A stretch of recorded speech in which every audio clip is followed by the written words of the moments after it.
The power of the eagle mindset. Wow! Soar above the ordinary. Yan ang eagle. Okay, so once again, this is Coach Fernan Santiago, and I hope itong training na ibababa ko sa inyo makarelate kayo at magamit nyo, no, patungkol sa negosyong ginagawa nyo ngayon. Okay, especially dito sa Live Good. Alam nyo, kung gusto nyo talagang magtagumpay, no, sa larangan ng buhay, dapat ang mindset natin is like an eagle. Sabi dito, if you ever want to be something in life, be an eagle, but never be a parrot. Ang parrot, maingay, no? Dakdak lang ng dakdak, puro salita. Pero ang eagle, tahimik lang yan. Grabe yan na mag-isip, no? At lumipad. Ang mata niyan, talagang ambition niyan. Kayang makita ang isang gusto niyang makuha 5 kilometer away, ganun kalayo, no? Parrots talk a lot but never fly high. Ang talent niya, magsalita, no? Mag-entertain. Oh, entertainer yan ang parrot, no? Pero hindi yan nakakalipad na mataas. Eagles speak less. Hindi yan masalita, no? But they touch the sky.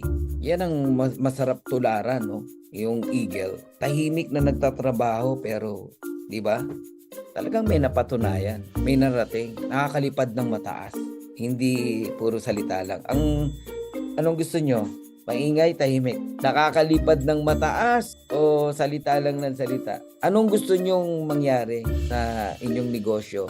Lumipad talaga kayo ng pagkataas-taas o hanggang, alam mo yon, attend na lang, tagapalakpak, follower, wag, no? Pag nasaan nating lumipad ng mataas. So I encourage everyone, no, to choose like an eagle, no? At ang pangarapin niyo po ay makalipad dito sa ating negosyong ginagalawan. Okay, 7 powerful mindset and habits, no? We can learn from the king of birds, and that's an eagle. Alright, sabi dito, if you apply this lesson, you won't just live, you will soar above the ordinary. Ordinary, marami yan. Yung mga nasa taas, konti lang yan. Iilan lang yung mga nasa taas.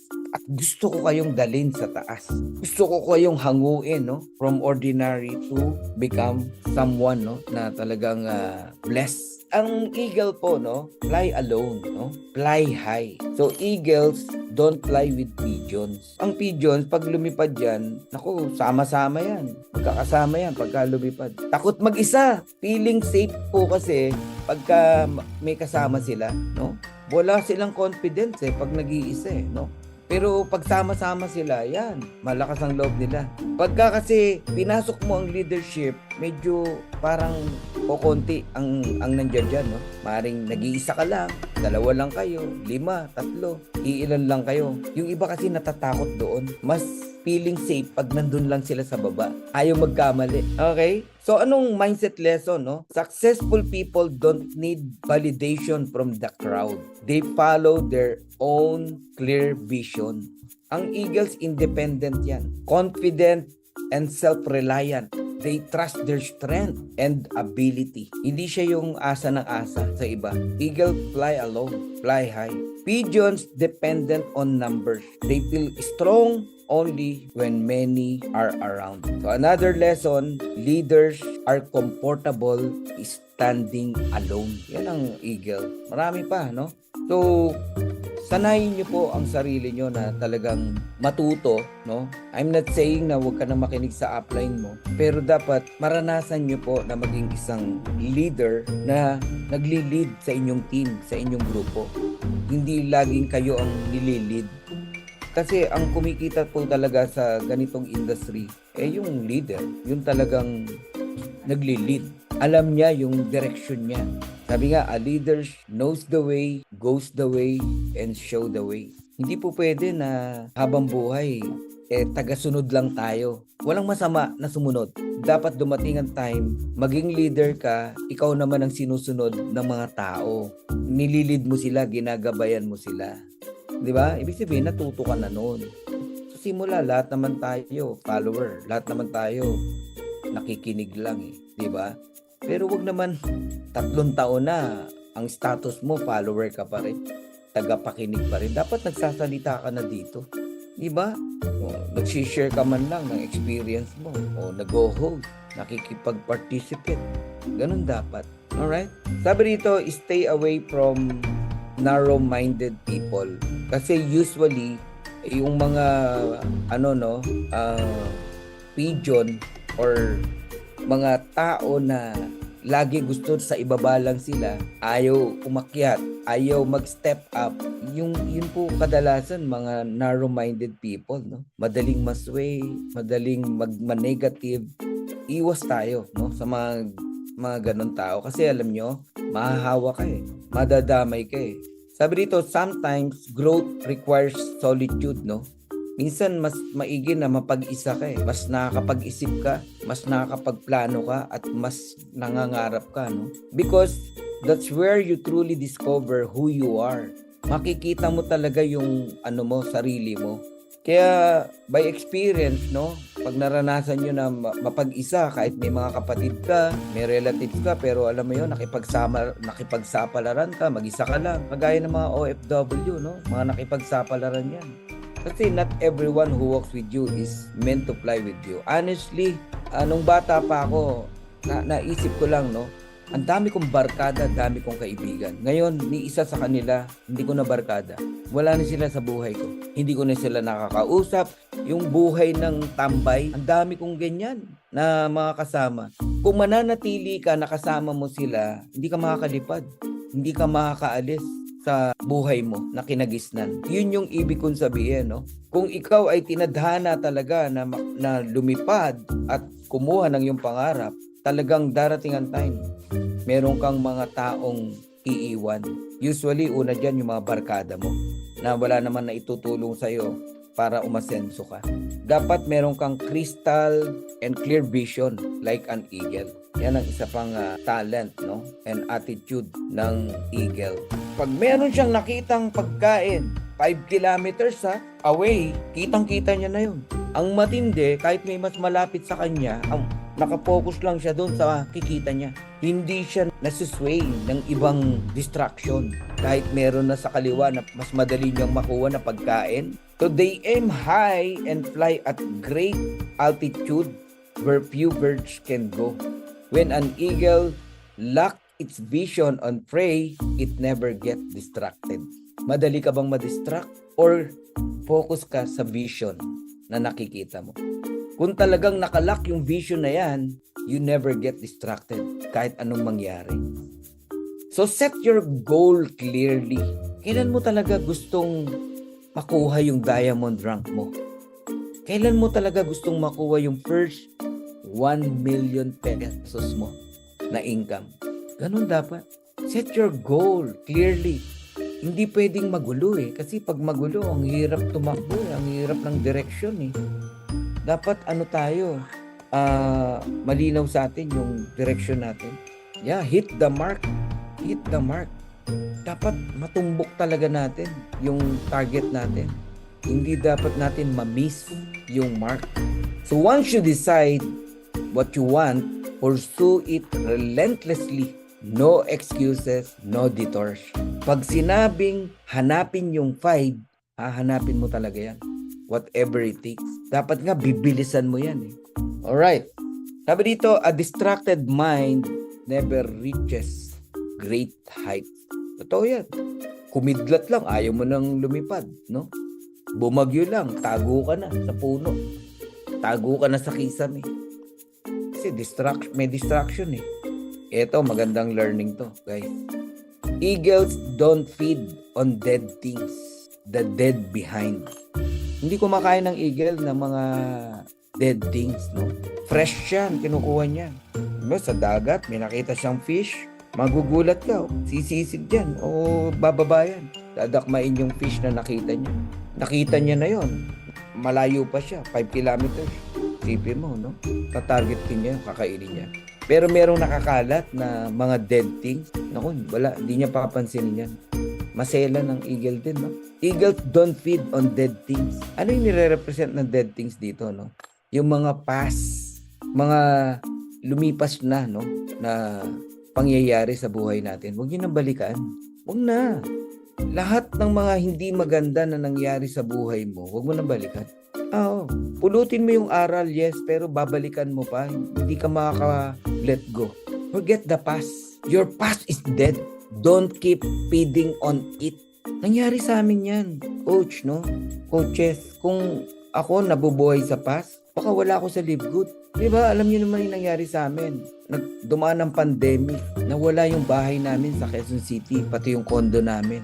Nilimas ng bangko, no? Inilit ng bangko. Sobrang sakit sa amin yun. Kung hindi ko nilet go yun, no? Nag-swimming ako doon sa problema na yon. Walang Coach Fernan sa Live Good. Ako, tinanggap ko ng maluwag sa kalooban ko. Inisip ko na lang, lahat ng naihulog ko doon sa bahay, rent lang, no? Binayaran ko ng for rent yung bahay. Ganun ko lang inisip. Hindi ko na pinanghinayangan yung nawala sa amin. Maraming nawala sa amin din, million, no? Pero past is past. Done na yan. May mga past ka ba sa buhay mo? Kalimutan mo na yan. Focus ka sa future. Focus ka sa present. Kung pinilit ko, no? Isipin mo, no? Na dun pa rin ako sa dati kong company. Baka hindi ko nakita yung opportunity ng Live Good. Kahit may mag-share sa akin, hindi ko papansinin. Pero dahil let it go ako, no? Sa situation na alam kong yung minahal kong kumpanya, binenta na, wala na. Ni-let go ko na, naging open yung mind ko. Kaya nung nakita ko tong opportunity na to, talagang I grab it, no? Kailangan ganun eh. Tanggapin nyo na yon. Okay? Focus tayo sa future. Huwag sa past. Alright. Sabi dito, rotten thoughts, old pain, past failures, leave them behind. Kasi magugulo lang yung buhay mo. No? Magugulo yung diskarte mo pagka nabubuhay ka sa past. Wala kang pera ngayon, forget mo na yung past. Ang tignan mo yung opportunity na meron ka ngayon. Wala kang pera, di mag-create tayo ng pera. Gawa tayo ng pera. Nawala yung bahay mo, edi gawa ulit tayo ng pangarap. Magkaroon ka ulit ng bagong bahay. So you can fly forward while dragging yesterday's weight. Pabigat yan eh. Hindi ka makakalipad. Okay? Ibigay mo na sa Lord, no? Yung mga taong umiwan sa'yo, nawala sa'yo. Papalitan ng Lord yan.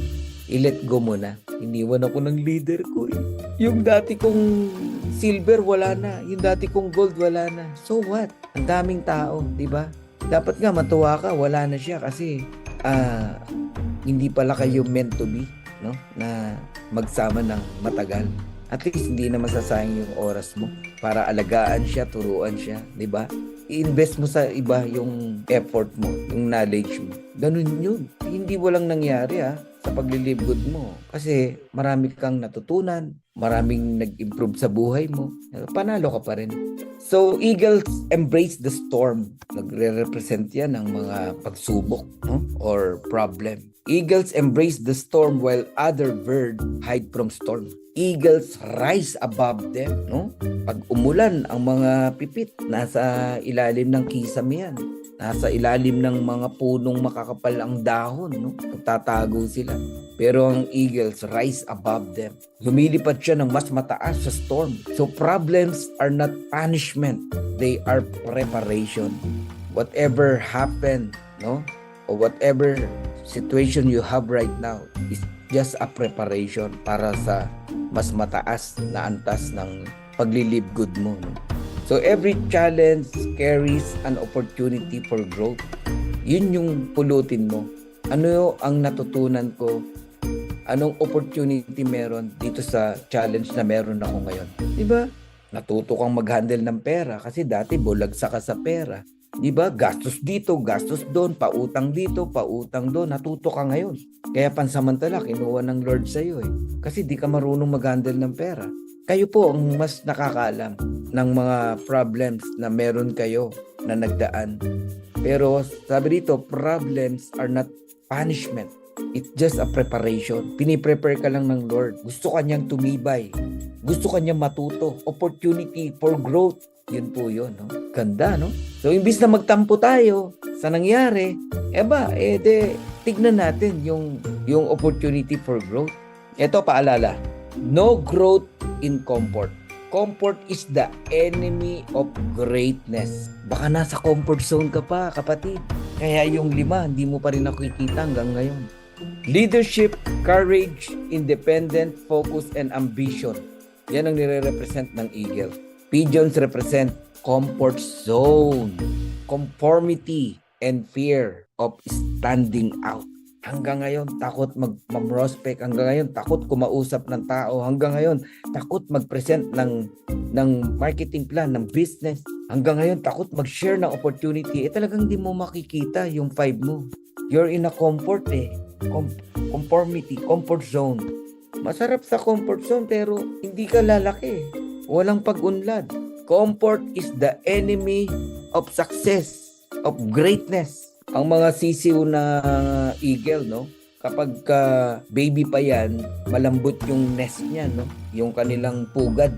Pero pagka pwede na yang lumipad, ang ginagawa ng magulang na eagle, nilalagyan niya na ng mga tinik yung pugad para hindi sila maging comfort sa kinalalagyan nila. Bakit? Gusto na ng inang eagle, matuto na silang lumipad on their own. Hindi pwedeng habang panahon doon lang sila sa pugad. Tuturuan na sila. Sila na maghanap ng pagkain nila. Ganun po yun. So pag pinupush ka ng upline mo na matuto, go for it. Kailangan mo matuto.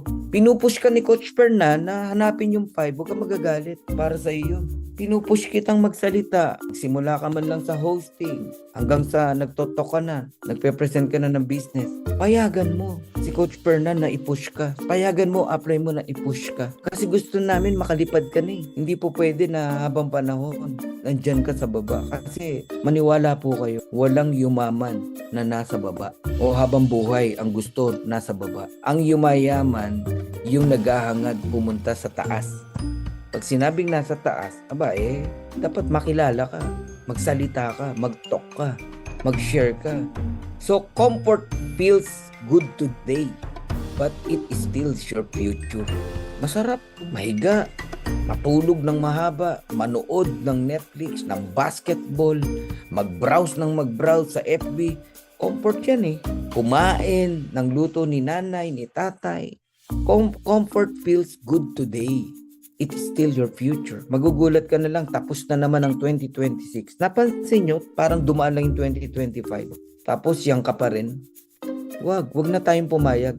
Kaya ngayong January, napakaganda nitong topic na to, no, na isang paalala, no? Umalis tayo sa comfort zone natin. Harapin natin kung anumang storm meron. Ibig sabihin, rejection o anumang mga mararanasan natin sa paghahanap ng ating quality 5. Harapin natin. Magugulat kayo, no? Marami kayong matututunan. Habang nare-reject kayo, habang may mga umaayaw sa inyo, matututo ka hanggang sa pagaling ka na ng pagaling mag-share ng opportunity. Magawa mo na ng tama. Minsan mali lang yung atake. So test commitment. Eagles don't rely on words. They rely on action. Madaling sabihin, yes, Coach Fernan, I'm committed. 10 years. Ilan na ang kilala nyong tinatawag na coach na akala mo talagang 100% forever live good. Ngayon, nasa na? Na-test yung commitment. Dadaan talaga yun eh. Kaya hindi dapat sa salita lang, no? Sa action, doon natin makikita. At lalo na pag in times of troubles. Trust is built by consistency, not promises. Basta coach, makakasama mo ako forever. Naku, daling sabihin yan. Trust is built by consistency, not promises. Okay? Test commitment before building partnership. Kaya kung naghahanap po kayo ng partner, no? Hindi lang po sa buhay, no? Let's say dito sa Live Good, yung totoong partner, once na-test mo yung commitment by action, no? By doing consistency, not promises, you are blessed pag nakatagpuan yung mga ganyang klaseng tao. Grabe yung commitment. Hindi lang po sa bibig, by action. Loyalty is proven under pressure. Daming bayarin, no? Dati laki ng komisyon, tapos lumiit yung komisyon. Ayun, may pressure na. Yan, dyan mo naman test yung commitment. Mag-i-stay o maghahanap ng gold? Mag-i-stay o maghahanap ng diamond na bago? Loyalty is proven under pressure. Madali kasing mag-commit pag bless eh. Di ba? Uy, laki ng earnings ko, laki ng commission ko eh. Ang dali mag-commit. Ang tao, yayain mo sa handaan, ang bilis umoo eh. Yayain mo sa meeting. Ang pagmimitingan, problema, hindi aatin. Mas madali kasing mag-commit pagka-blessing. Pagka-trouble, wala. No? So, loyalty is proven under pressure. Ganun po yun. Kaya kayo, na hanggang ngayon, nandito pa rin sa Live Good. Sa kabila ng maraming pagsubok at maraming pinagdaanan, ay nandito ka pa rin. You are my partner forever. Tayo yung magkasama. Tayo yung pinagtagpo talaga. Ha? Tayo yung pupunta sa vision ng 369. Tayo yung kukuha ng mga pangarap na hindi nila nakuha. Tayo ang kukumpleto. Okay? Na-test natin yung isa't isa. Lahat naman tayo, di ba? May mga pagsubok na dinaanan pero nandito pa rin tayo. O di tayo yung tamang partner. Galing, no? So the pain of rebirth. Alam nyo, ang eagle, pagka yan may edad na, no? Humihina yung pakpak niya. Humihina. Hindi na siya masyado makalipad na mataas. Alam, pupunta yan sa malayo. Sa bundok, kabundukan. Nag-iisa lang siya. Alam mo gagawin niya? Tutukain niya yung feather niya, yung mga pakpak niya. Tatanggalin niya lahat ng pakpak niya. Aalisin niya. Madugo, masakit. Yung tuka niya, babasagin niya. Gaganon niya sa bato, sa rock. Dudugo talaga, no?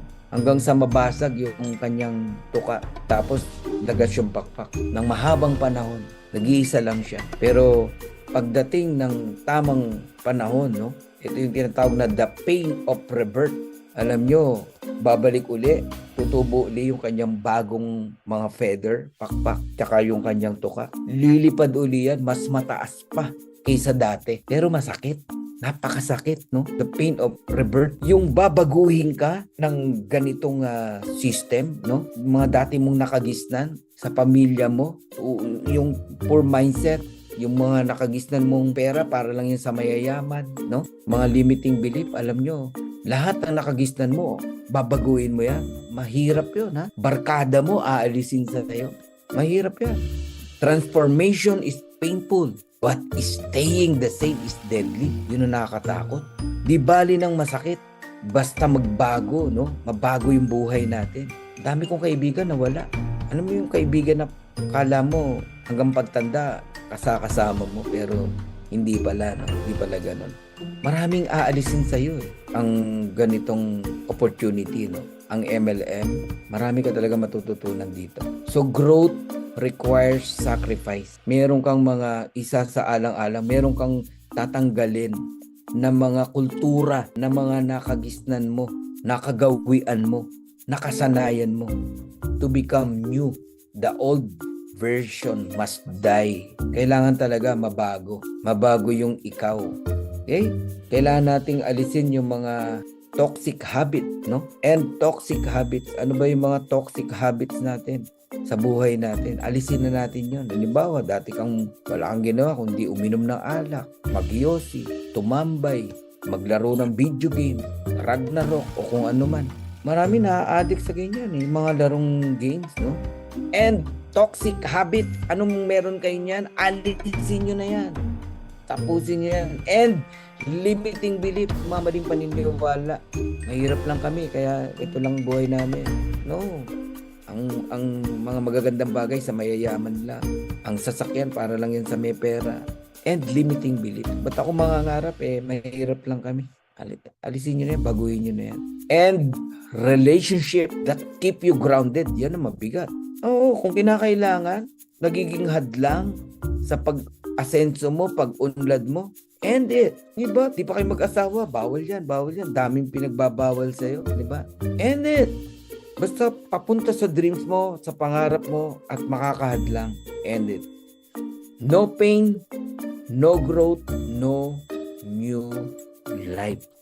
Tandaan nyo po yan. Talagang merong pain, no? Pagka gusto mo ng pagbabago. The eagle mindset is about vision, courage, discipline, and transformation. Naniniwala ako lahat tayo inihanda. Yung mga nakasama ko from the start na hanggang ngayon nandito ka pa rin, congratulations. Inano lang tayo, pinrun lang, no? Sinala. Eto na ngayon. Tayo mga nandito na natira. Ngayon, nagbigay ng wisdom ang Lord sa atin. Nagbigay ng vision, no? Right mindset. So, apply natin. The eagle mindset is about vision, courage, discipline, and transformation. At the end of life, we are all just stories. Alright? So thank you very much guys. And sana lahat po kayo ay blessed, no? Tonight. At lahat po kayo talaga namang manggigil, no? Na gawin ang live good ng totohanan. Ito na yun. Pagtulong-tulungan natin. You are my partner. I'm your partner. Magtulong-tulong tayo patungo sa ating pagbabago ng buhay. God bless everyone. Bye for now.